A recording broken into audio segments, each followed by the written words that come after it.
Hello and welcome to Warp Factor Unknown, the podcast where we delve into the world of Star Trek for an unpredictable rewatch and discussion. I'm your host Dan, and joining me today is Jacob, who wrote the manual on realigning EPS conduits. Can you explain to me an EPS conduit? EPS? No. Electrical Plasma System. That could be Is that weapons? Is that engine? Is that... Hey, you wrote the manual. That's true. I have to tell you. Yeah. Yeah. I better work out... I can't be a manual for every class of ship. Let's just say Galaxy class. Yeah, sure. Why not? Anyway, good to have you back, Jacob. We're doing more bonus episodes of the podcast. We love a good bonus episode. We do. Fantastic. Today, we are talking about Star Trek Discovery. Season 5, Jacob's choice. Episode... I forget what number it was. 7. Episode 7, that was it. Erigah. Or as I will be calling it... I don't know how to pronounce it. Yeah, when I first read it, I was like, how is that pronounced? But yeah, it's Erigah. And yeah, It's quite an American pronunciation, isn't it? I'm pretty sure that's how they say it on the episode. But I might be Yeah, wrong. well, they're all Americans. It's a blood pact. Yeah. Not a blood feud. That was part of my notes, what you have to explain to me, because... Yeah.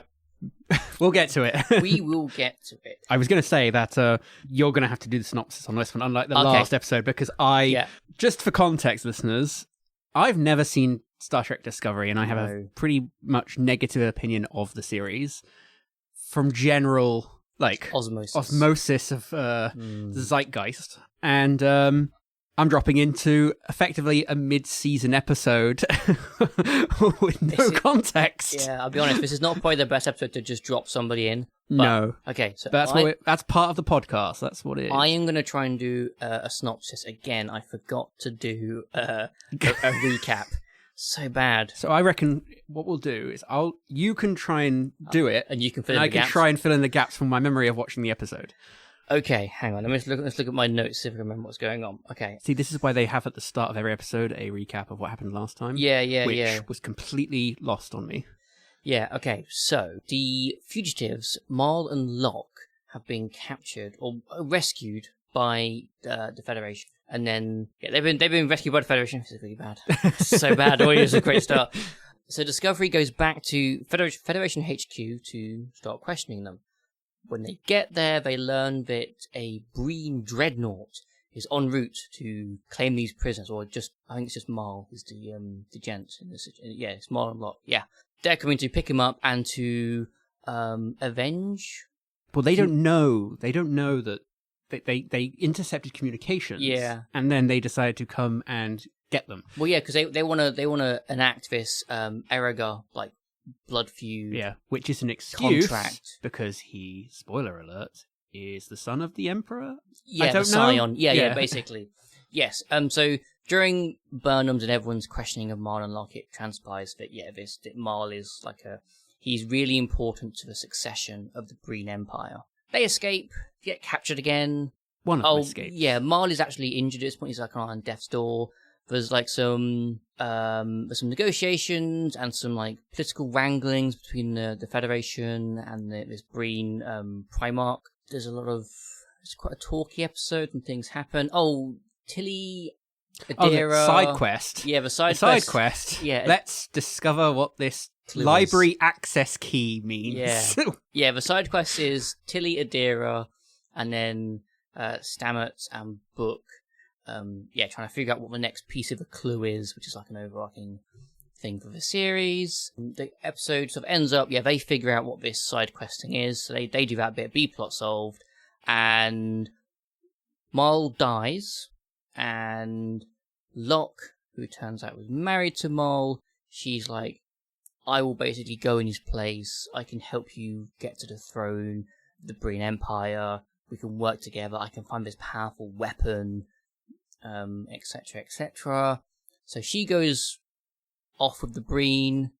The Federation are still trying to find this progenitor weapon, progenitor tech, and I think that's basically the most reasonable summary. Reasonable. It's not bad for off the fly. Yeah, go. Pretty good.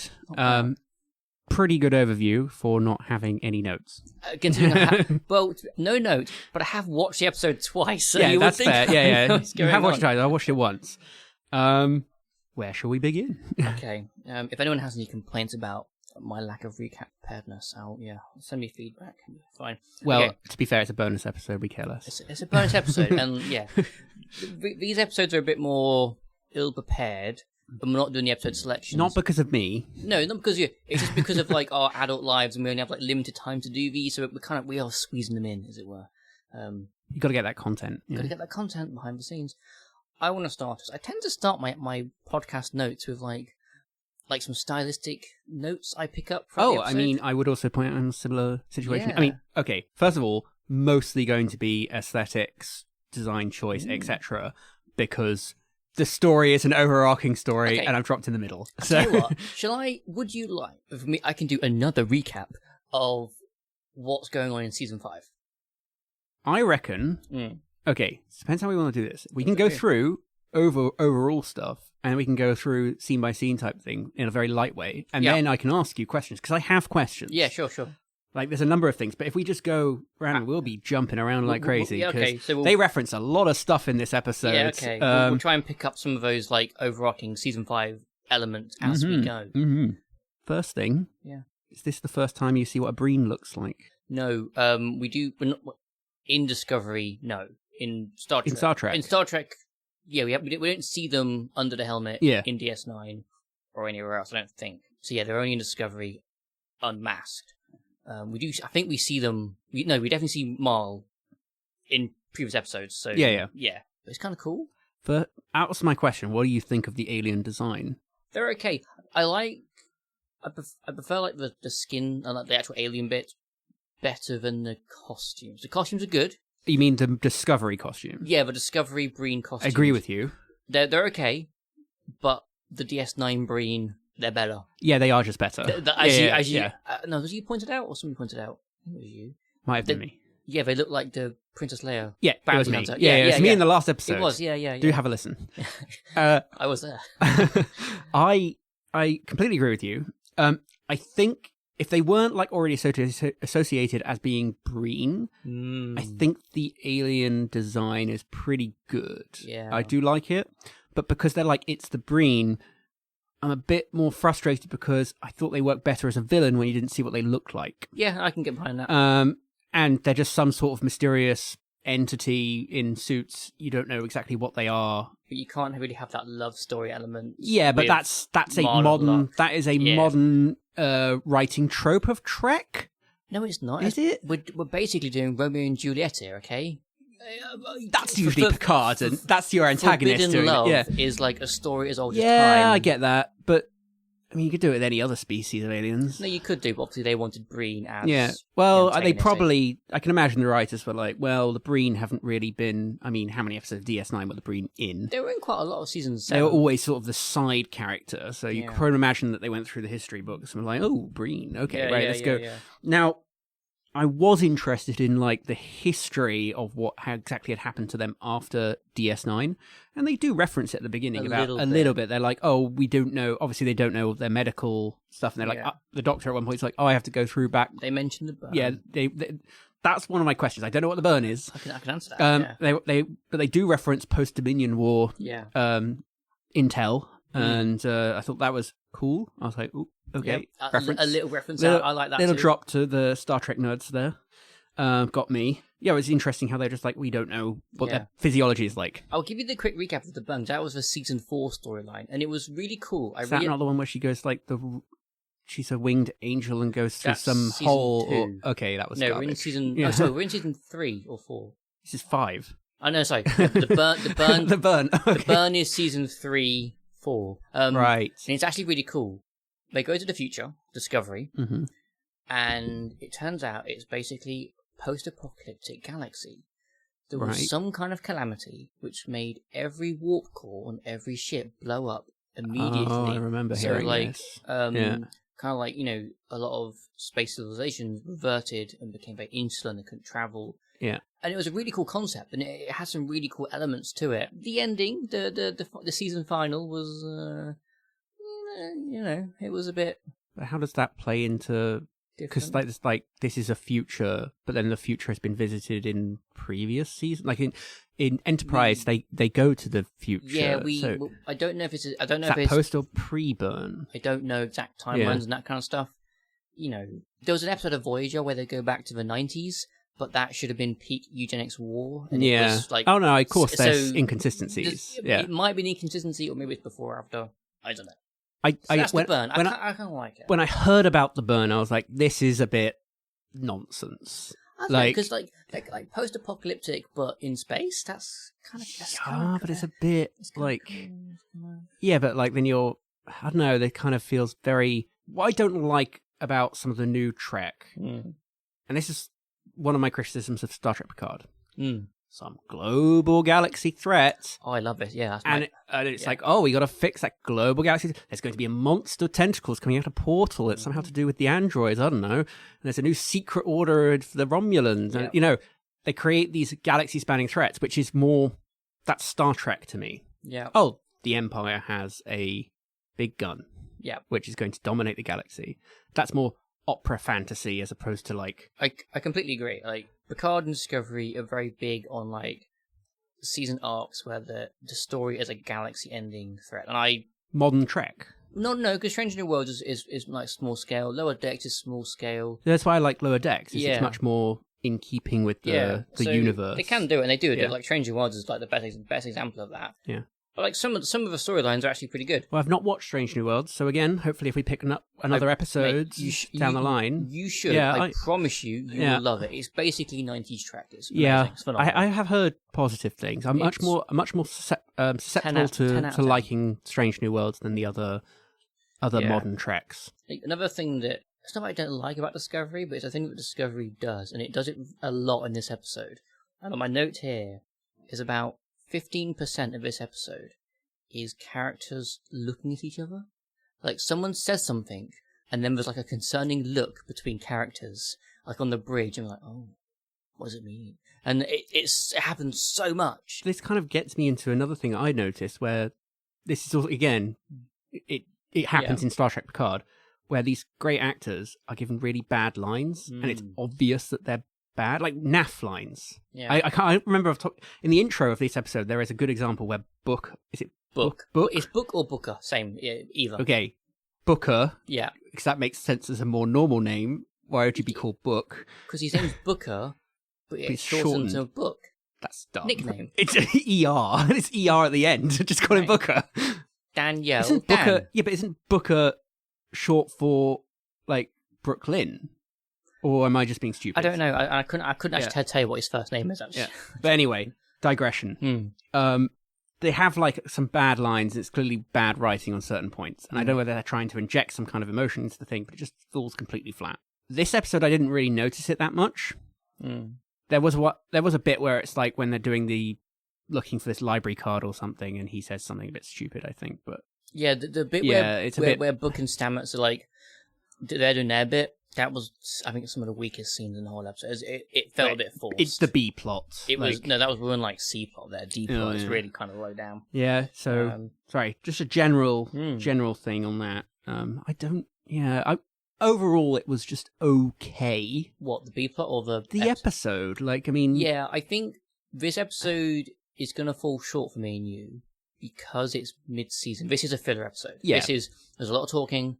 Not much really happens, but in the wider context of the series, this is like Act 3. Do you know what I mean? It did make me want to know what on earth the ending would be, but I don't like modern shows now where they just tie you along for 10 episodes to then get to some disappointing plot. Modern TV. Yeah, that's why we talk about old Trek. We talk about old Trek. Yeah. We are Trek positive. Yeah, but like, I guess that's why I preferred Lower Decks, is each episode is a contained plot. Yeah, they have some overarching stories. And I still think this is all because of Game of Thrones. Everyone just makes like season-long story arcs. Game of Thrones, but yeah, Game of Thrones really popularized which is a shame. And I don't think that...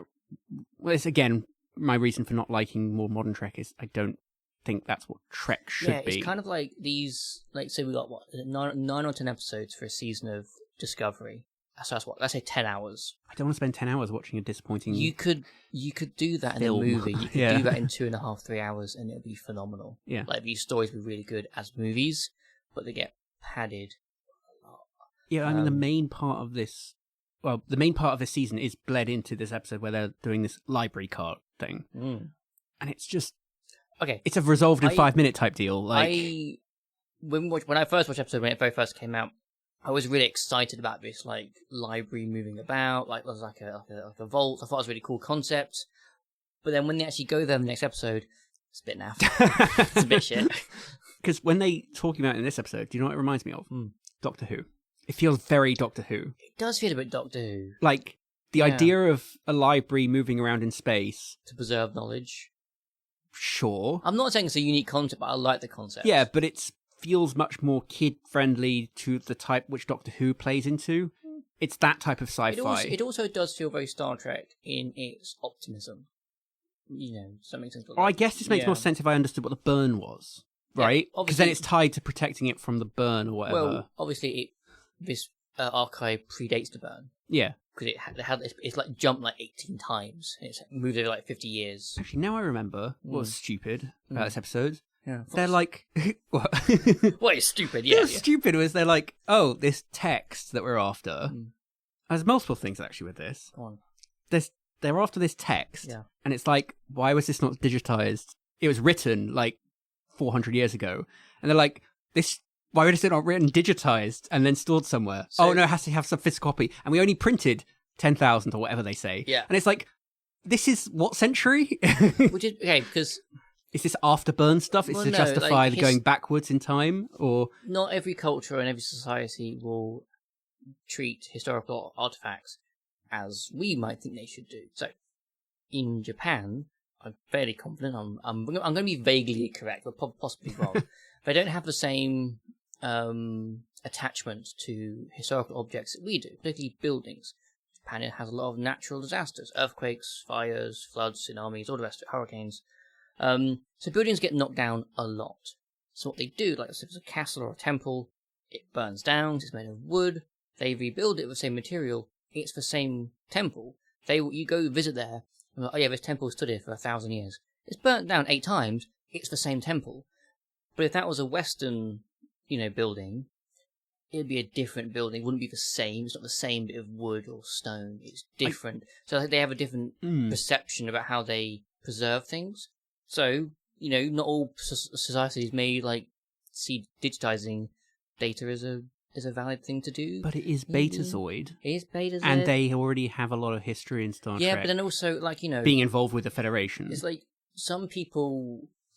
I'm pretty sure it has, this kind of thing would happen in Western society. But, personally, I don't care either way if, Katie Price's biography gets preserved for 1,000 years. I don't think it's that historically important. Maybe in 1,000 years, that's really effing important. And I just don't know. So, do you know what I mean? They might have not thought that document was worth preserving. Even though it's like a route to the progenitor tech. But it was a secret route. I don't know. Yeah, it's a bit. Yeah, I don't know. You see what I mean? It feels a bit fluffy, poor written. Totally. We're just making a fun story plot and coming. I mean, look, if it was a big deal, and it was a historical artifact, that guild that Picard joined the one time would have gone around and tried to find it. They would have been like, oh, this is a rare item that I must sell. Isn't there an episode where there's a collector? I remember this in, is it TNG or is it DS9? Yeah, exactly. That guy would be after this manuscript or his predecessor or his ancestor or whatever. Somebody would be after this stuff. Somebody would have it somewhere. See, it's the thing, somebody did and somebody put it in the archive. So it has been preserved. It's already there. So at some point, somebody's put it in the archive. But then you can't find the archive. Yeah, you can. They find it like a day. How do they find this card? They would have got that when they found the previous clue. But that's what I mean. How many clues? We're on the 7th episode. Was there one clue per episode? Basically, no. That would annoy me. That's such a drawn out. The first plot. 2 or 3 episodes were just establishing, and then it kind of became episode get a clue. God, it did drag a little bit. That just sounds like I don't like that. Why I liked it was because them going to get a clue kind of made it episodic. they were doing a different thing each episode. But is the clue like only a 5-minute deal, or is it the full episode? No, the full episode. Okay, so of previous ones. Yeah, in previous ones. But this one, it was just one. Yeah, like there was an episode where Michael Burnham and Tilly went to this pre-warp civilization. Oh, was it pre-warp? Yeah, it was like a pre-warp civilization, and they had to, like, kind of like bluff their way into the local society, and then take part in a very dangerous religious ceremony where they almost died. And it was a whole episode, and it was really cool. It was a good episode. So yeah, I liked it because it kind of made it episodic. But yes, it did drag a little bit to go and get a clue each week. But that's, again, modern writing. Modern thing. Whereas Lower Decks, it's just each new episode is a new episode. And then we do a finale at the end. Yeah. You don't need a season-long storyline. No, I am with which you. I think works better in general. But, Yeah, no. Opinions may differ. Mileage may vary. Okay, I'm going to hit into some of my notes. I'm going to hit into... Actually, we've been talking about the library key. Let's stick with that.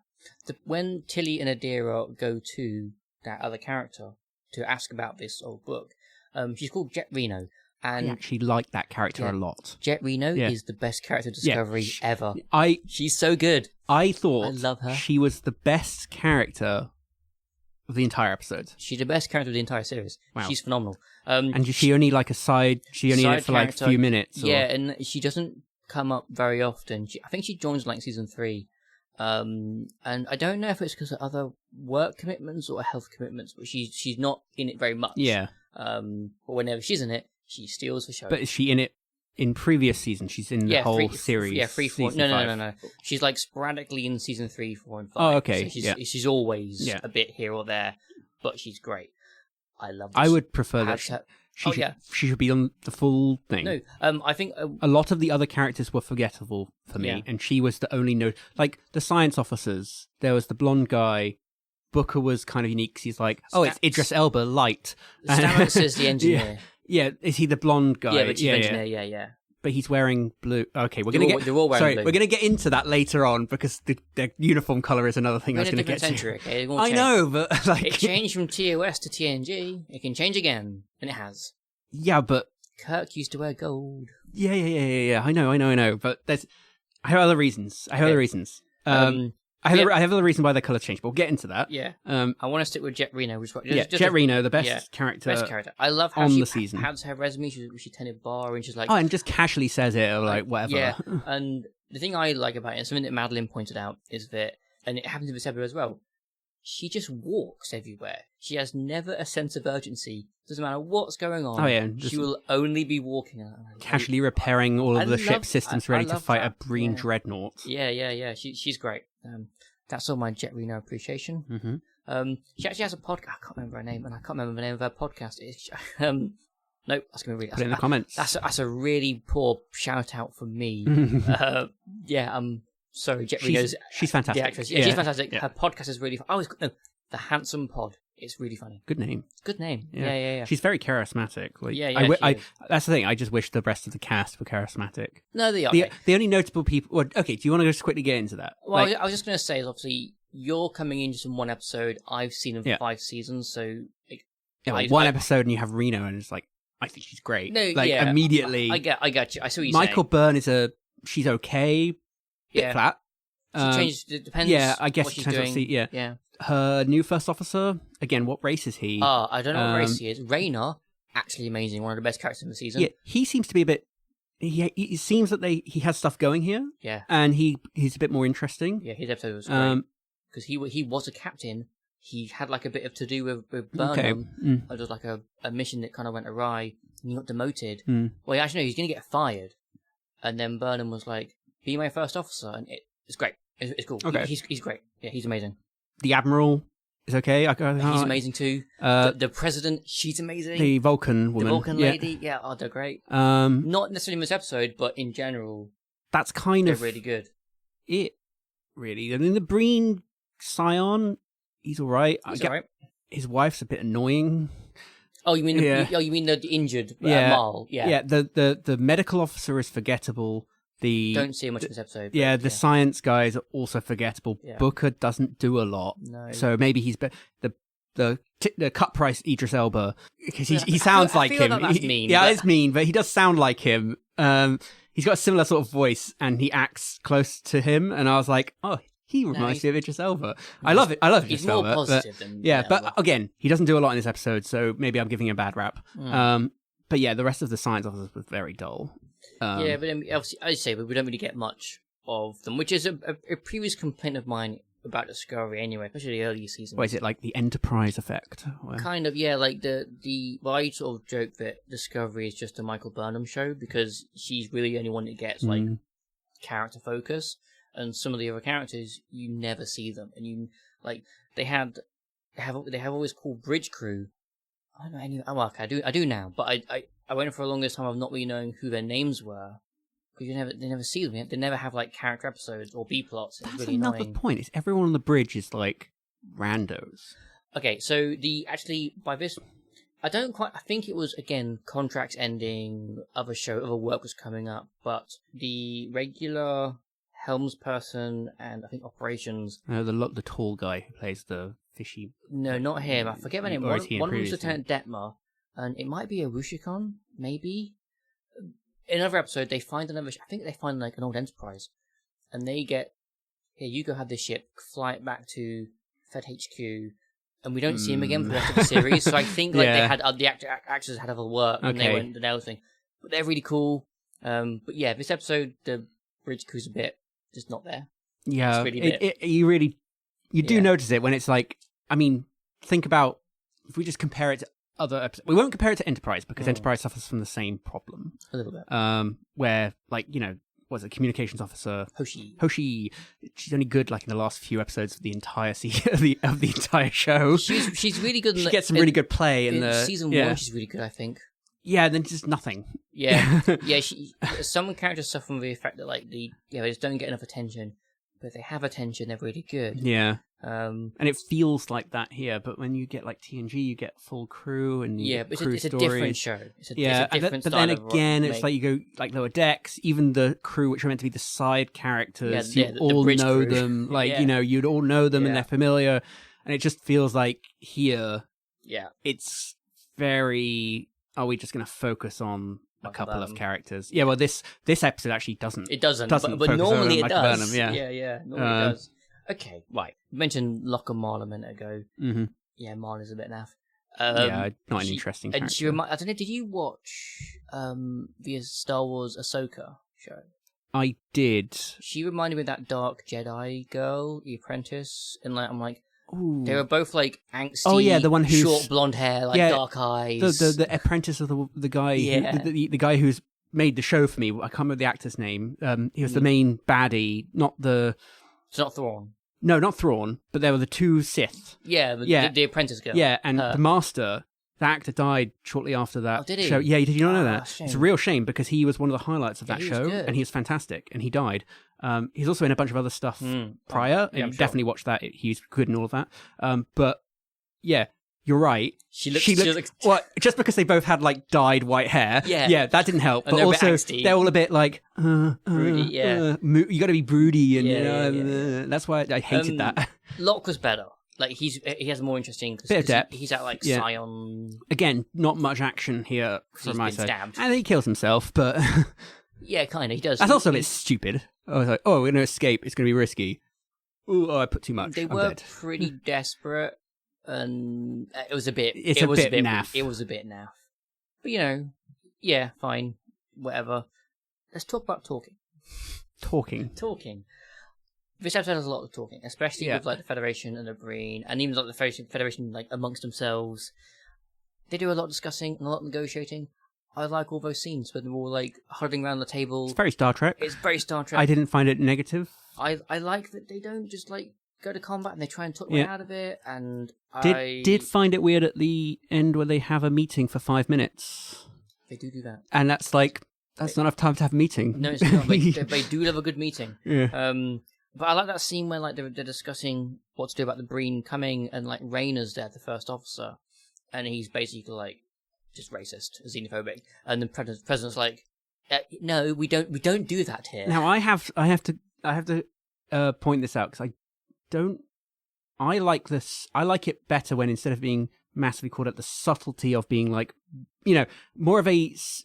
Instead of being direct, being like, oh, that's just xenophobic. Yeah, we know. You don't need to tell the audience that. But you can do it another way, to build it in. She was just, shutting him down. Really. Yeah, but I mean, because in TNG, I don't think they... you wouldn't have... I don't think I've ever seen Picard talk down to another person. If he's in a negotiation, right? Mm. And he's trying to persuade people of their views, he doesn't go, you're just wrong. He's like, well, let's talk about it a bit. But also... So, I mean, if I was her, I know she's a Vulcan, so direct logic. But maybe it'd be like, so why do you have that view? I don't know. It's a bit too direct, call out. It's like, yeah, I know it's being obvious, but also it's like the Breen are just murderers. It's a bit like... Yeah, maybe you want to know why he has that opinion. We get that later. Yeah, his backstory a little bit. But also, she is the president of the Federation, so she's not necessarily his direct boss. Yeah, of course. She's like a civilian when he's military, sort of. So there is a bit of a... But again, it's like, especially when you're going for negotiations and stuff, and then you just shut a guy down. Like, he has an emotional reaction to something, and your response is to just... shut the fuck up. Yeah. That's not the right approach. No, but then I guess it's a pretty time-crunchy situation. Yeah, it would have been nice to have that conversation a bit more. Yeah. He was very hot, though. He was very, he was very charged up. But I can imagine, maybe in a better written show, they might just be like, that's the emotional moment where he's like, all of my family died. Totally. But then, that would play... It is good that it did get shut down, though, because it kind of mirror, Oh, it's regular humanity. Yeah. So, because it's easy when you have an external threat to go to fear and worry and that kind of stuff. So it's nice to say that totally. Yeah. I know that the whole Star Trek has done this throughout everything. It's really good at this stuff. It is what Star Trek does. My negative when it comes to modern stuff is they really is in your face. This is what we're trying to tell you. Yeah, it's sometimes I'm a smart audience member, and I'm sure our listeners are as well. You said that like they actually weren't. You said how dare you? That's what it... Future Dan, you're gonna cut this. No, I'm gonna make Jacob sound smart. Yeah, no, I'm not that smart. What I'm trying to say is that it's in previous past Treks, it's a bit more show don't tell. Yeah, show don't tell. Yeah. Especially good example is DS9 does it fantastically when you're there's that episode where he's the writer and there's in time. No. Oh no, that is really direct actually. No, that's I was thinking really the exact same thing. I was like, you couldn't be more on the nose with the wrong one. Anti-racist message in that episode. Bad example. What about the one where everyone's pouring in the street and it's the riots? Oh, the Bell Riots. The Bell Riots. That's also pretty on the nose. Yeah, that's pretty... Wealth inequality bad. Star Trek. And they do just say wealth inequality. Well, maybe I'm just wrong. There was also bad examples. That episode of the original series where there was two aliens fighting and one was white on one side and black on the other. And that's a Voyager episode, isn't it? No, it's an original series. And then they were fighting because the other guy's black on the other side and white on the other side. They just literally flip. And it's racism is bad. Yeah. Okay. Star Trek does love a good on the nose. Yeah. Anyway, no, you're right. I do. It just felt a bit. It felt a bit like we're going to make this point I am kind of glad that they weren't all on the same page and that there was tension. Oh, that's good. No, that's good. That scene. Because it actually brings proper discussion. That's what you expect, and that's what it should happen. Sorry, I've got a note of her. President Atrina is her name. Atrina, the Vulcan. Right. Yes, she is great. She, I don't think you've met him because he's not in this episode. The original first officer, he then becomes a diplomat. Saru. He's the tall guy. Yeah. That guy's famous for playing a lot of monsters. That's all I know him from. Yeah. He's amazing. Yeah, one of the best characters. And him and Atrina get married. It's really cute. It's great. I love it. The Vulcan woman. Yes. Okay. It's really cool. Is that the end? No, towards the end. They in this season they form a relationship, right? And they get married. He's not in this. Not in this episode, no. But it's really cool. Okay. Is he one of the ones whose contract ended? I don't. No. He's just not in this episode. He's around in the next episode and stuff. I think he plays. Is he? He's not Skarsgård, is it? No. He plays. He's in. Oh shit! He's in Hellboy. He plays the water thing. He's in the ship. Oh yeah, of course, yeah. Oh, I forgot his name. Yeah, I remember now. Yeah. Tom loves him. Tom could read off like 10 films that he's been in because Tom loves acting. Yeah. I can't remember his name. Yeah, well, you can quiz him in the next episode. Yeah. Okay.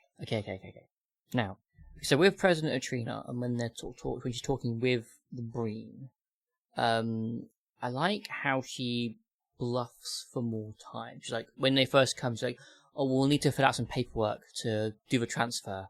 And, like, it must be such, like, an ingrained thing for the entire galaxy that the Federation is red tape and bureaucracy. Yeah. And the guy's like, oh, yeah, that makes total sense, of course, totally.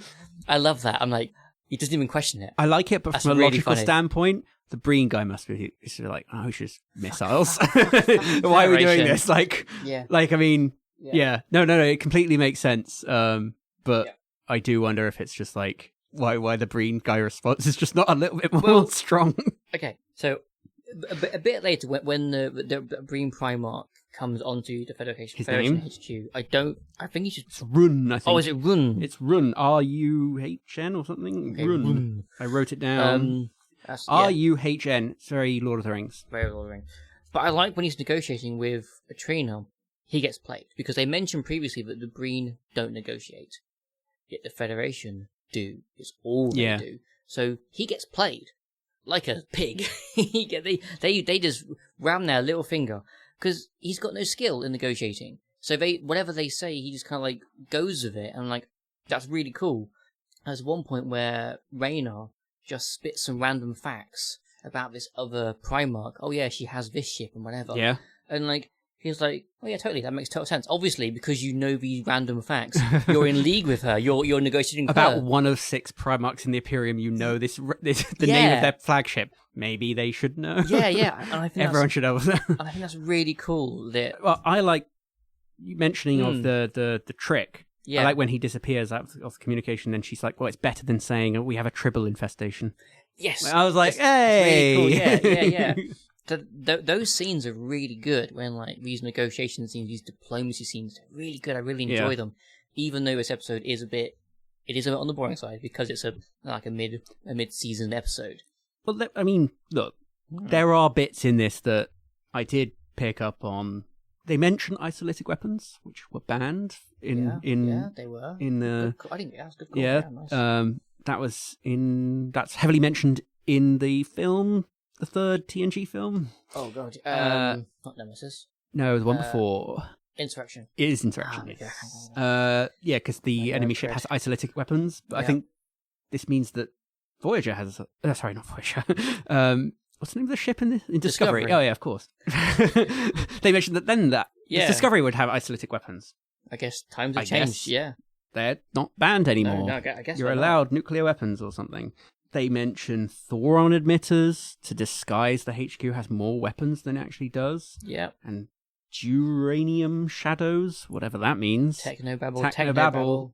Yeah, interesting.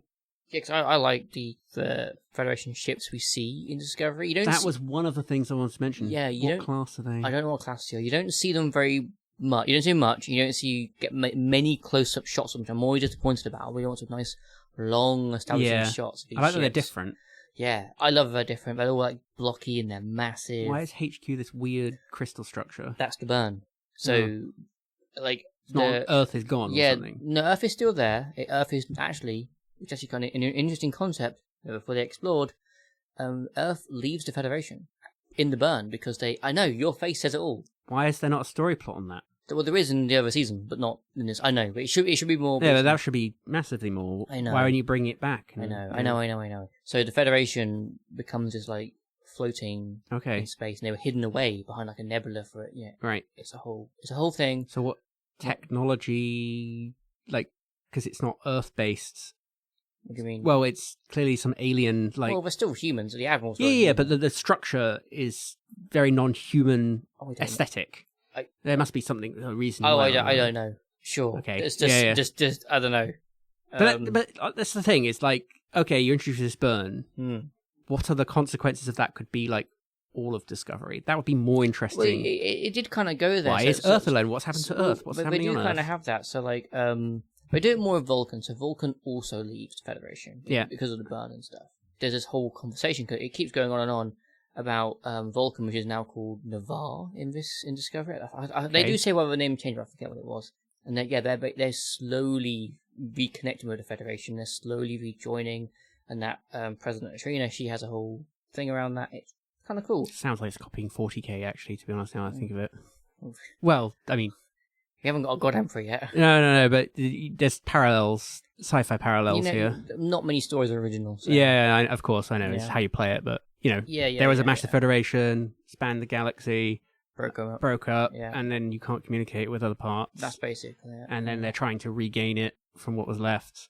Yeah. So they don't have warp drive anymore? They do. So, because Discovery has its spore drive, which is like zip about. I already hate the concept. I always hate the concept, but we're not going to... Not in this episode. So I like it. Anyway, they do have like a limited amount of dilithium, but then... It still runs off dilithium? The regular warp drives do, yes. No, the spore drive runs off of mushrooms.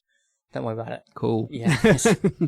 No, but regular ships run off dilithium, and they do have a limited supply, and then post-burn with Discovery's help, they are able to sort of like start mining again and start booming their stocks. Which is why, in the negotiations, they offer the Breen 45,000 tons of it, because it's still a valuable resource, which that massive, humongous Breen ship must need loads of. Be more interesting, actually, if instead of... Just as a side alternative plot, instead of the burn being some cosmic event or whatever, being more interesting, it's like, we actually ran out of dilithium.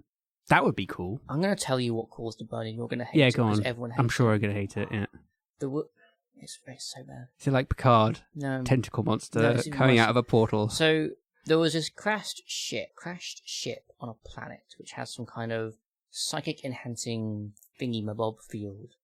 And one of the aliens that survived this crashed ship was very traumatized because everyone died and only a kid.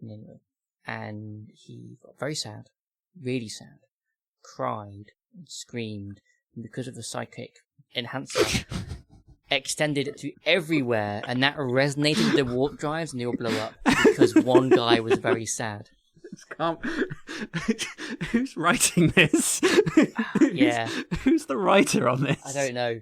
Like the burn. What nonsense is this? The burn is cool. The sad alien, not so much. We gave it a cool, edgy name, and it's just some kid. Just some guy was sad. Like, the thing is, like, he was a good character, and like there were certain points that they're really good, but him being the sole cause of the burn because he just cried was a bit so bad. That's such lazy story writing. No, it was lazy, but I mean, like there could have been like so many other cool sci-fi things where it could have caused a burn. You ran out of dilithium. Yeah, and then that's just a side thing, and oh my god, the consequences is that complete societal collapse. Yeah. Imagine if everyone didn't have a car.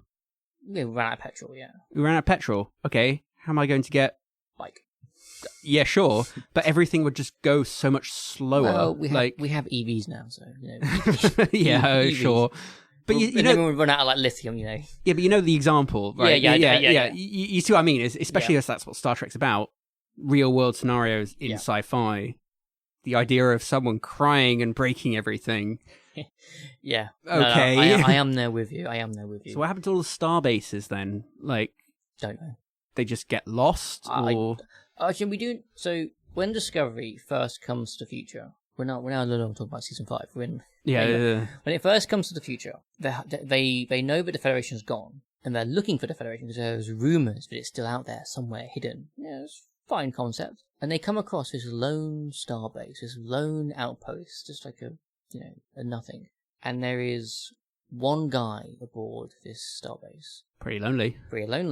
And he's been there his entire life. And he's still upholding the values and doing the work of the Federation and Starfleet. And he's not heard from them in like 30 years. And it's really sad. He's really cool. And when he stays there, and when they finally do find the Federation, he gets taken over. And it's cool. So that sounds good. That sounds like a good concept. He was a great character. Yeah. Wish he came back again. Come on, Discovery, follow through. Be better. Bad writers. I love Discovery. But my frustrations always come when I just want to do just like a little bit more, just go a little bit further.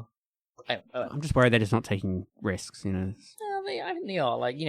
like destroying the Federation. That's pretty bold. Yeah, but then it's because somebody cried. Giving Spock a sister, pretty bold. He has a sister now. Michael Burnham. I hate that. I didn't love it. It's a stepsister type deal. She's adopted. Oh, She's okay. adopted. Okay, that's more fair. But I didn't like it because we've had so much Star Trek history.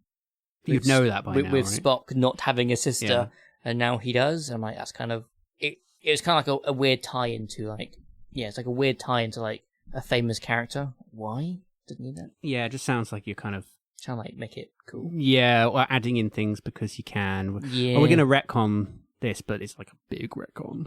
Yeah, exactly. Yeah. Why do you even need to do that? What was the storyline associated with that? Was it season 2? Payoff? Yes, kind of. So season 2, Michael, there was a... Is this when they introduced some of the actors who are in Strange New Worlds? Yeah, exactly, yeah. So season 2, there's like you mentioned like an angel thing keeps showing up, a red angel. I hated that concept. Well, and it was...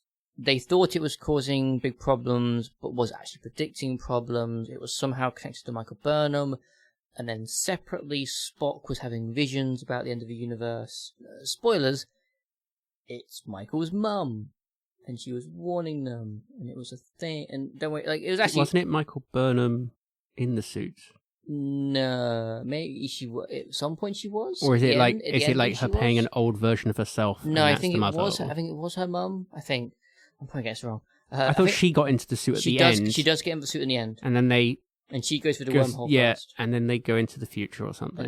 And then the reason I know this again, osmosis from the Zeitgeist, but isn't like all around them they're in some space battle and it's just nonsense of lasers and ships and I don't know what's going on. It was actually a really cool finale. It was really cool. I quite liked it. Okay. We had Pike there and it was great. Yeah. Discovery is actually really cool. I really like it. I just have some niggles of it occasionally. And it's more like, I niggle more around, some of the story elements around, like, the burn, crying guy and stuff, but it's more around, like, I just want more from the characters. I want more than just Michael Burnham, even though she is cool. Isn't that the point of Star Trek is your character? It's effectively character development in sci-fi world. Yeah. Is pretty much all of your... Yeah. Well, anyway. I don't know what more notes you've got. I'm actually coming sort of... Loads of notes. I've sort of hit most of mine. We've kind of gone... We haven't even gone through the episode, but I will... Yeah, that's okay. I mean, okay, we can briefly go in line with what was happening through the episode, and I can touch upon a few minor points as we go on. We hit the big one. We hit, like, modern... I think that's good. We hit the negotiations. Actually, we could finish... Well, I don't know, we could do... uniforms. Yes. Why is it different colours? Why is it have to be the same? I don't mind it changing. They keep the captains and senior officers still keep red. Yeah. The engineers still have yellow. Yeah. Science is blue, but it's a weird blue. It's very dark. Very dark. The whole set design is very dark as well, which it's hard to see anything. Discovery is quite dark. Yeah. Prefer it to be brighter so we can actually see medical stuff. Is white, Culber wears white. That's what I dislike. Yeah, why is medical white? Because doctors wear white.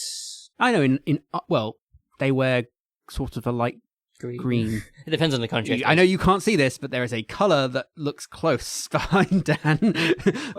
Close to what they wear. But they all wear white. Now with white, blood. It's very obvious. So? Dirt.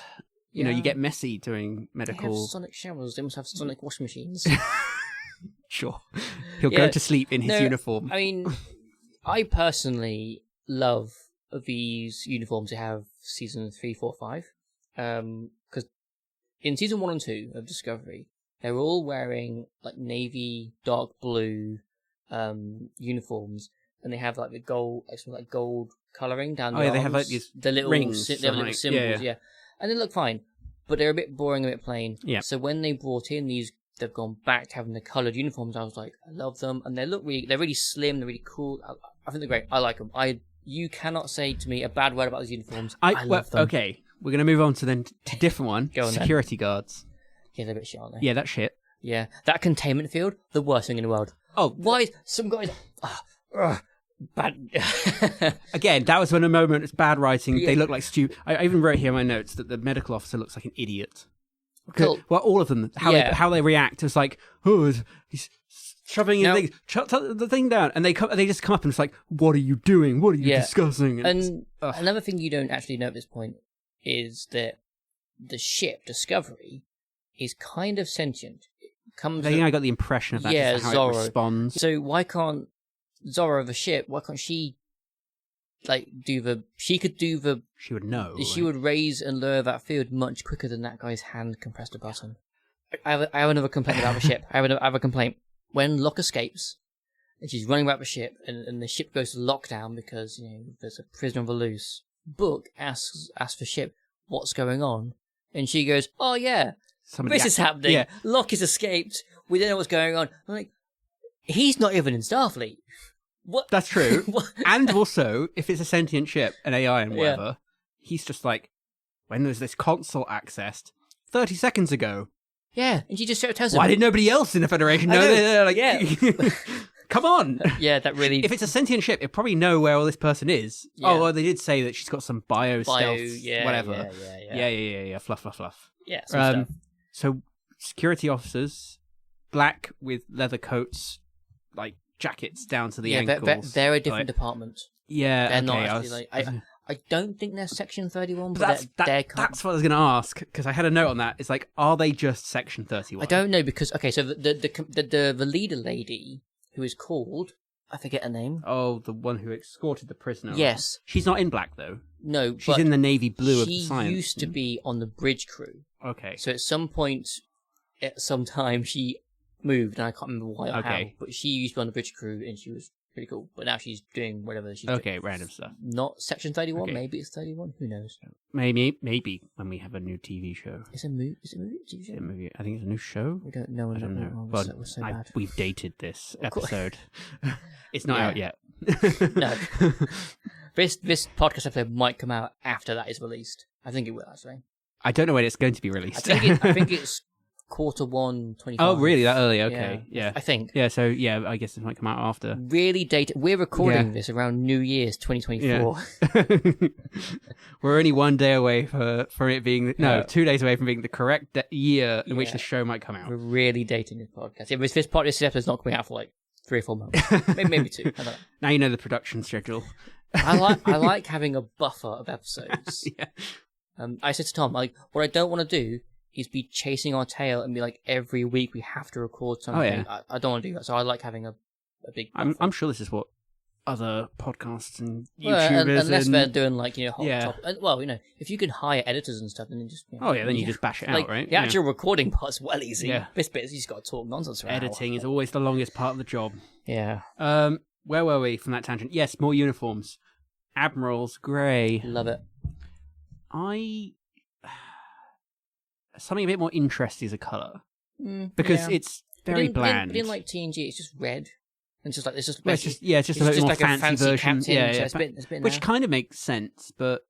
Okay, so what other series have Admiral... Because, DS9, TNG, and Voyager all have similar Admiralty colours, I think. Original series would, but I can't remember what it looked like. Like, when in the films... There's a brief bit in the films where Janeway wears Admiral colours. Yeah, she's very red. Plain red, though. It's a regular TNG red. We see an Admiral in Star Trek Beyond. Oh, I'm talking the first 2009 with Pike. Is he Admiral then? Pike Admiral? I don't know. Oh, in First Contact? No, in the 2009. Oh, sorry, the J.J. Abrams. Star Trek. I think it's grey. But we definitely see it. We definitely see an Admiral. Well, Pike in that is. Because that's I saw it the other day. He's in a wheelchair in that one. He's still the captain. He's not Admiral. You're doing back to Admiral? Oh, okay. And he's wearing yellow. In Star Trek Beyond, the third one of those movies. Good film. We do see an Admiral. It's the lady who's the president in Expanse. She's cool. She's wearing. I want to say she's wearing grey. Okay, so it's already a It might be. I might be wrong. I like it. It's a bit boring. Fair enough. But you may have that opinion. I do have that opinion. Interesting side bit. This is the last one. And interesting side bit. They do date it 2371. as opposed to when they talk about in the past. Cause this is where the library is from. So they don't use Stardate, which is interesting. Oh, they must. Oh, I don't know. Because they were talking about... No, they do that in TNG. They do it all. Yeah, I was just curious. Occasionally throw like a regular date. Yeah, I understand why you do it from a perspective. You know, you're talking about a date, and that's part of this where this key card comes from. You kind of want to give a date to the user because if you're being like Stardate 4755 and also to the audience, just babbling out to random star dates doesn't really give much. Just what's time, the context? But 23 works. Only the deepest of nerds would understand. Yeah. What's the ISS? Give me the context. It's a place or a thing, and they mention ISS, but I didn't know what it was. Oh, I think they're talking about the other ship I mentioned earlier, the Enterprise, and I can't remember. It happened sometime in season 5. There's an Enterprise in there. Yeah, they go to some kind of nebula for a clue, and they find. I want to say it's Pike's Enterprise. Oh, okay. From like Changing the World, and it's just there, like abandoned in a nebula, and it's been there for like 1,000 years. Doesn't that happen in I don't know. Enterprise, the show? Maybe. I don't know. But there's E squared, yes. Yeah, that was different. Yeah. It's only 100 years. Yeah. Anyway, yeah, so I don't know why it's called ISS, but I think that's it. I might be wrong. International System... Starship. I don't know. Independent Starship. Independent Starship. Indigo, Starship. I don't know. Yeah. I don't know. I didn't know what the context of that was. They teleport around a lot. They do. Site-to-site transporters, a lot more a thing in Discovery. But they also like... A lot of They also tech. do a lot of... Yeah, so there's a lot of like holographic tech in front of them. Okay, yeah. So I'm not saying it's a negative. No, that's actually something I really like about Discovery. They have they can put up their phasers, like little invisible. Yeah, that's another thing I was going to say. And the guns just appear. Yeah, and they basically have their tricorders as like a graphic hologram screen, and I like it because in Discovery they don't overuse it. It never feels like it gets in the way. It always feels very natural. Where I feel like they could have made it too in your face, but it always kind of works. I feel. So the only negative point that I have with it is it means there's a lot going on. Yeah. And so I watched this while making notes. I missed bits. Well, not like substantial bits, but I missed that subtlety of when a gun teleports or whatever. Yeah. There's a lot of graphics happening. Yeah. A lot. And coming from obviously old Trek, it's a bit. I do like, especially after our previous episode. I do like a tricorder gets flipped. I do enjoy it. That's my only negative. Is it just means there's just a lot happening on screen. Yeah, and I don't know, you just carry a gun. The site-to-site transporter sometimes feels like sometimes Burnham will transport from the bridge to a ready room, which is literally one door away. It's lazy. And I'm like, why aren't you all fat? Yeah, get your steps in. Yeah.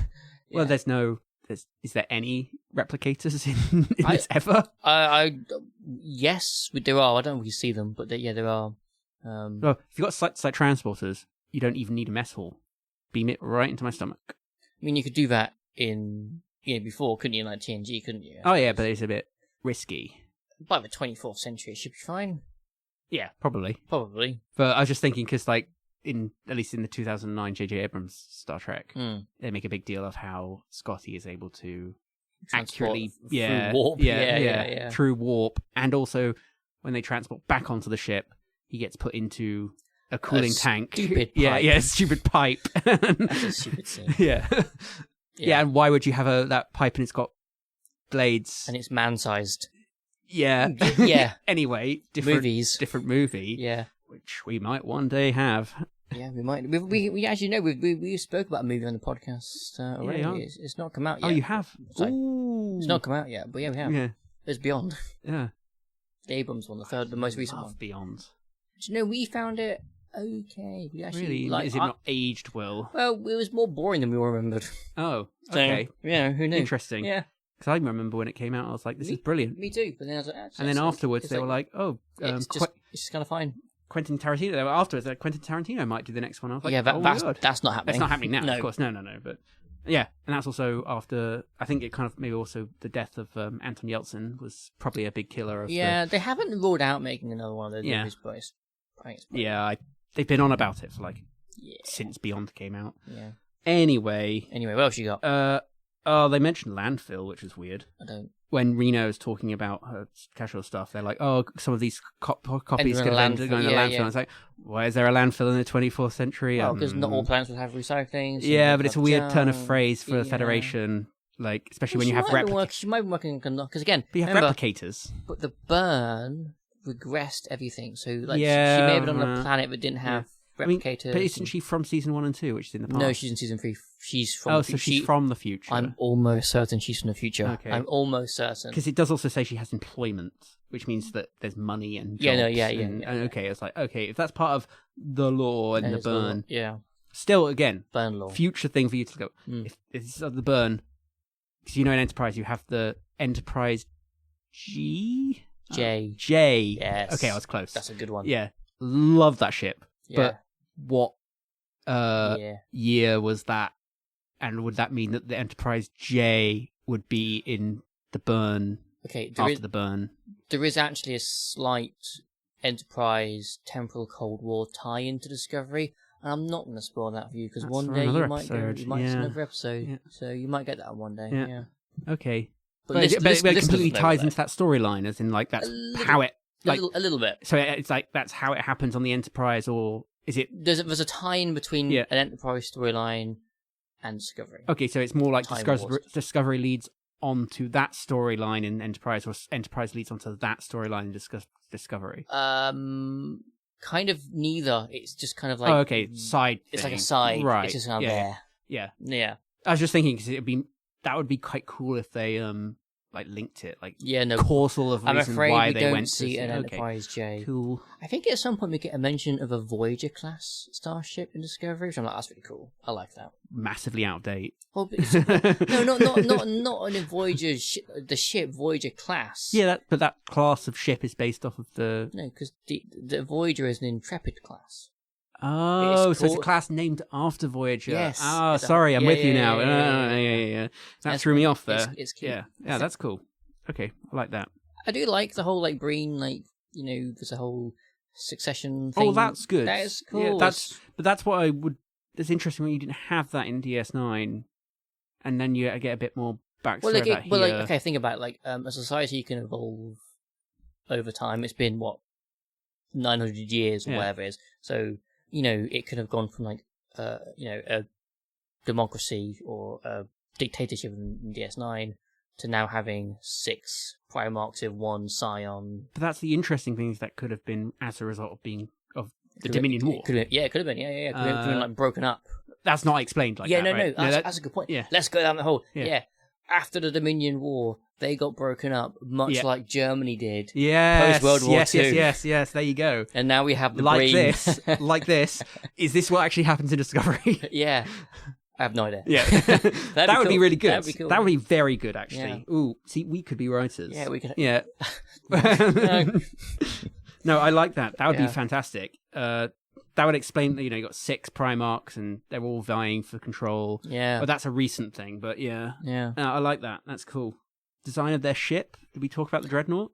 Yeah, I like it. I mean, it's a big ship. It's big. Don't like that. The only negative is that when it's like big bad in modern Trek, it's like we make it massive. That does happen. I think in Picard season 2, and it's like the Borg. Oh, it's just a massive Borg thing. It's okay. Like, I mean, it's always kind of been the case. So even like older Trek is that like the Enterprise is the flagship of Federation. It's the most powerful ship. It's not the biggest. Well, no, the galaxy is, and one of the biggest. And like they meet a Romulan warbird, and the warbird is like humongous. Yeah. And you're like, well, it's going total. Like they've got like 3 warbirds. Where's the rest of the? Maybe it's a scaling issue. It's like over time, it's like we make it bigger, bigger. Yeah. Especially because it's like this is Federation HQ. Massive. It is, yeah. It's bigger than. They're like, oh yeah, we're gonna fight this. No. The guy uses Tobruk as an empath. He's an empath. He's from like. So how can he see visions? I'm gonna say he's from like a nature planet. Right. If that is like a lot of trees and stuff. He's like that kind of character, alien. Well, I guess he can't see. He just gets like a feeling. But he uses feelings, and then he's. I mean, I know it's for the audience, but then he just says that he sees things of where it is. Yeah, it's a little odd. I have a feeling. I feel like there's a nebula. What does a nebula feel like? yeah. No, that's fair. Fuzzy. Yeah. I feel cold. Ionic discharge. How do you know what that feels like? Yeah. Electrocuted. Yeah. Could be anywhere. Yeah. That was a bit weird. But that was probably like the best thing he did in this episode, was that. The rest of the things he was. It was visually interesting, yeah. And again, like I mentioned before, they have a very quick meeting, 5 minutes. They do have. It's like, you have 5 minutes to decide, and then all of a sudden they're in the conference room. Site transport. Yeah, sure, that makes sense. But to have a meeting that lasts 5 minutes, have you ever have a meeting that lasts 5 minutes in your life? No, it's 5 minutes of saying hello and like sorting out tech issues. Yeah, exactly. It's like we've got to make this decision. I'm sorry, you're on mute. Yeah. You already made that decision in your mind. Yeah. It wasn't going any other way. Yeah. We could round. Are you done with your notes, or I'm round it off? I'm done with my notes. I was going to move it into the wrap up because I have some wrap up stuff. Yeah, so you kind of have that quick meeting. Yeah. Send off. What's her name? Locke. Moody woman. Locke. And end of the episode sets it up to be a race to the library. The library, yeah. The next clue. It's a bit odd, but I like the library. I might see the next episode. The library for me was a bit disappointing, but I don't know. Maybe I'll finish it. It's weird coming in so late, but I mean, just start episode 1. Just go season 5. Again, it's 10 hours. But you've already watched 1, you know. You commit mostly now. to the end. Last bit annoyed me, and then we can wrap this one up. Black alert. Yeah, no, that's fine. I'm going to make my set even darker. Well, this is why is it black alert? Just because for some reason you don't like the spore drive. That's when they do a spore jump. So they black alert the spore jump. Yes, because the ship's doing something weird. What? So the spore drive works very differently to a warp drive, as you know. They don't travel through space; they basically teleport. Yeah. And for some reason, they have to warn the crew about that, so they go to black alert. And if they don't warn the crew? I don't know, maybe you got locked down your science station and can have some like shower. I don't know. I don't know what actually it does. It's like asking, what does everyone do in red alert? Oh, prepare. How? Arm the photon torpedoes. Okay, but what does like Guinan do down 10 forward? What does she? Does she get like a shotgun out the top of the bar?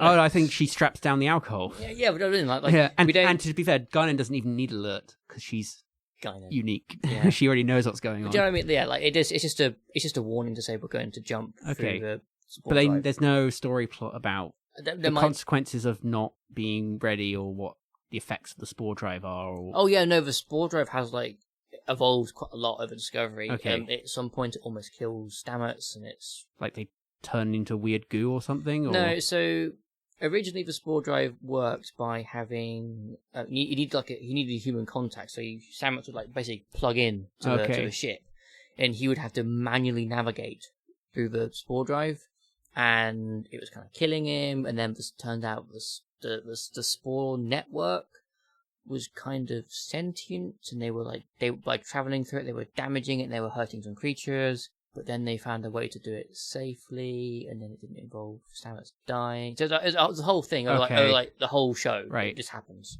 And how is that network different to the Borg's network? Well, that's artificially created. This is like a living network. It's like a mushroom. So that's more network. Unique, and that's this is like naturally occurring. The Borg is Borged. Right. Well, maybe the Borg is like maybe they stole it. Maybe they assimilated. It's assimilated that part of it, or I don't know. No idea. But yeah, no, the spore drive was cool. I like the spore drive, even though it is a bit silly, but I can't like it. Yeah, it's the idea of it is kind of a bit universe breaking. It's a bit overpowered. Yeah, which is kind of why I can go wherever. I think it's kind of why they put Discovery away from the 23rd century and flung them to the future. Yeah, I mean that is absolutely why you should have done it, because if it was in the regular regular timeline, it's like, oh, you can go get Janeway now. Yeah. Okay. Yeah, you knew anything. Yeah. But you know what it reminds me of? Yeah. Before I forget, Hitchhiker's Guide to the Galaxy, The Impossibility Drive. It's a bit like that. Yeah, but also in Discovery, they sort of say they're developing some kind of like new warp drive, And they were like, well, we might do the warp drive, but we might also do the spore drive as well, because obviously there was no warp drive. So, the warp drive is fucking amazing. But then they decided, actually, no, the new warp drive is actually better for whatever reason. So they don't use the spore drive anymore? No, they don't expand that program. It must be too complicated, too expensive, too something. I mean, if you're using a spore drive and I can go to any part of the galaxy... Yeah, but it's just like... Why would you use a warp drive? Do you need to... Okay, fine. Do you need Concorde, or can you just fly on a regular jetliner? Do you know what I mean? Like, it's... Yeah, you don't need to go faster, it's... fun. Yeah, but I think it's more that... What's the restrictions to the spore drive, I think is what I'm missing. I don't know. I assume if it's a network, it's like, well, I only can go to certain points in space. Yeah, maybe... Then that makes sense. Then it's like, okay, of course we need a warp drive because we need to go wherever. Yeah, maybe I mentioned that it was obviously it was potentially damaging to the creatures in this spore network, so maybe having too many ships use it would be more damaging. Maybe. Don't know. It was a bit. That's why I never liked the idea of it. It was like you basically like, oh, we have this drive and we can go literally anywhere. Let's go to the Gamma Quadrant. We can just go to the Delta Quadrant. It always seems to work, but it never feels like overpowered. Right. Even though it kind of is. Yeah. Anyway, we're going to wrap it up. Yeah. Give us your final thoughts, reviews, and then an IMDb rating. Right. I thought it was okay. I mean, I think we spent most of this nitpicking it. A little bit. Actually, we spent quite a lot of this episode talking about not this episode, like other Discovery. Yeah, well, again, I needed context. Yeah. So, and it kind of gives me help to like collect my thoughts about the episodes. Having that context that we've basically talked about, it's okay. I wouldn't say it's not the worst episode I've ever seen. I mean, I saw Star Trek Picard. Yeah, we did. Season 3 was good though. Since the last bonus episode, I watched it and that was really good. Yeah, I was really happy about that. It's all right. 6.5. 6.5. That's fine. I kind of like that with you because. Just because it's the filler episode, it's the lull in the series. Yeah, it's the talky episode. But there was some good points. There was some really good scenes. Yeah. All those diplomacy scenes and those scenes with the talking, basically, they're all really good. The Jet Reno scene, fantastic. I want to see her in way more stuff because she is great. I bloody love that character. This is my highlight of the entire episode. Is that Jet Reno needs to be in some other Star Trek thing. Yeah. She was the most charismatic actor of the entire thing, and she's only in it for like 5 minutes. She's great. She was brilliant. That was the highlight, for sure. Yeah, she kind of like stole the show a little bit on that. Yeah, so the episode was fine, but it was just a bit of a filler episode, so it's kind of hard to give it I'm going to say it's hard to give it a true rating because we don't really have the context for the wider season. I suspect it would rate higher in context if you'd been watching the season as a whole, but as I'm just watching this only one, I'm going to give it a 6. Oh, okay. You're even lower than me. It's fine. Okay. It's fine. It's just, it's kind of like there. But we gave the last bonus episode, Conspiracy TNG. Yeah. You also gave that a 6. I did, but that's for different reasons. This one is a 6 because it's like filler kind of boring. I gave Conspiracy a 6 because I didn't really like the conspiracy or the worms. Yeah. Like, it was different. I just didn't like what they were doing. This one, I like what they're doing, but it's not doing anything. Okay.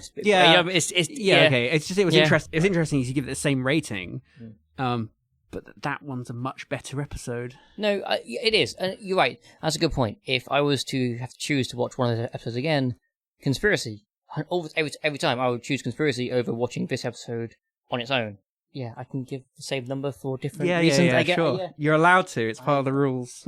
Okay, so Star Trek Erigah gets a... I think I'm bang on. 6.4. Ooh, very close. I'm bang on. See, I was close too. I was right on my 6, but that's when I was way off. 6.5.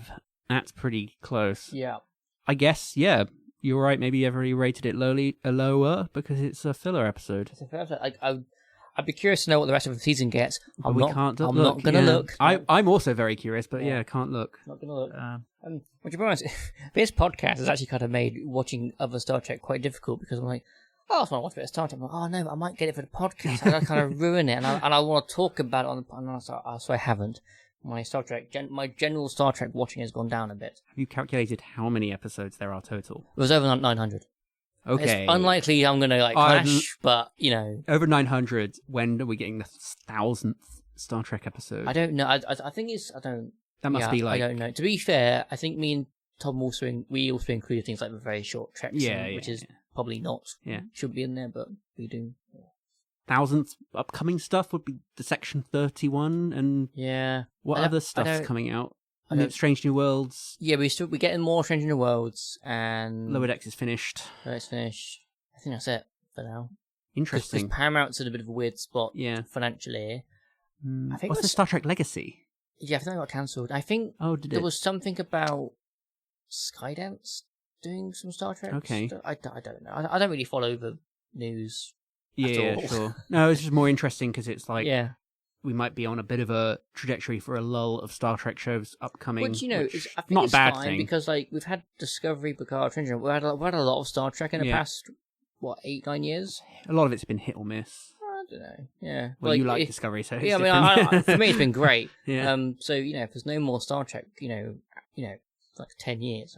isn't Prodigy stopped? Oh, that's a good point. I don't know if Prodigy's been greenlit for season 3. I really hope it does. It's fucking amazing. Yeah. Season 2 rules. It's great. Okay. I love Prodigy. Well, even though it's a kid show, it's go into it. It's a kid show, but it's great. I'd be interested. I haven't watched it myself. The first half of season 1, I was a bit like, I don't get it. I don't like it. I don't get it. It grew on me. Yeah. And then season 2, okay, blown away. Okay, interesting. Hopefully we roll on it for one of my episodes in the regular season. Speaking of other episodes, we're going to try and squeeze in another bonus episode. We're going to go all 3. We're going to do all 3. Well, I got to choose a season, an episode... a show, a season, and an episode. There we go, Get it right. Yeah. So that's why we go 3. Yeah, so we've done the one where you chose an episode. We've done the one where you choose a season, which obviously, choosing a season was obviously the weakest out of the 3. Yeah. It doesn't matter what show you got. And so now we're going to do... You chose a show. What show did you choose? I chose DS9. Of course he did. I love DS9. DS9 is one of my top Star Treks. I have not seen DS9 for years now. I think the last time I saw it was during 2021. So I am very much looking forward to whatever we got. It is the episode One Little Ship from Season 6, Episode 14. Now, that's what I'm glad about, is it's a later season episode. Yeah. 1, 2, and 3, bit rough. 3 had some good stuff in it, but towards the end, if we're going, especially Season 7, fantastic. Yeah. Season 6 and 5, I do remember being highlights. I'm going to give us a quick little synopsis. O'Brien, Dax, Bashir, and their runabout are reduced in size while investigating an anomaly. Meanwhile, the Jem'Hadar attack and commandeer the Defiant, leaving the runabout crew with no choice but to take their miniature ship inside of the Defiant and help Sisko and the others recapture the vessel. Definitely a quirky episode. It's a classic kind of show. I remember this episode. It's good. Yeah. It's a good episode. It's a classic shrink down, Honey, I Shrunk the Kids kind of deal. It's that. It's great. I'm looking forward to it. I do love me some DS9. Yeah, I mean, Worf's not in this yet, right? No, yes. Worf comes in season 5, I think. Oh, cool. Season 4. Yeah, no, Worf's here. Yeah. And we get some Quark. Is he in this episode? I wouldn't have thought so. What's the actor's name? Armin Shimmerman. He's great. He's good. I do miss Odo. Whatever his name Remy something. Nope. Oh, it is Ren. It's not Ren. It's almost a bit French. Don't know. Don't worry. It's fine. So it's like Remy Auberjonois. Renee Auberjonois. Yeah, that's it. Renee. Renee Auberjonois. Ren something. Yeah. I recently rewatched an episode of Always Sunny in Philadelphia. Oh yeah. And he's in it. Yeah. And he's the drunk teacher that taught Dee, and he was great. Yeah. I love his when he turns up to random other shows. Yeah, I like when we get you watch Stargate and you get like he's in random episodes. Yeah. Who's good, like John Delancey in Stargate. It's great. Yeah, I love when you... Again, anything. John Delancey's fantastic. I mean, he's good. It's Q. Yeah. So that's what I'm watching One Little Ship. So hope you can join us for that. Hopefully. Thank you for listening into Warp Factor Unknown. I've been your host Dan, and I've been joined by my co-host Jacob. Hello. That's a bit now. We're keeping it. I haven't edited the last one, but that's staying in, I think. Well, thank you for having me. It's been fantastic. Good. I'm looking forward to watching the next episode, DS9, One Little Ship. Thank you. You did my bit for me, yes. So yeah, join us again next time to do more Star Trek. Until then, thank you for your continued support. If you want to contact us, please email us at warpfactorunknown@outlook.com. You can leave us comments on YouTube and Spotify and other places. You can share the podcast, like the podcast, all that stuff really helps. The music we use for the podcast is called Starfleet Command by Jeff Harvick.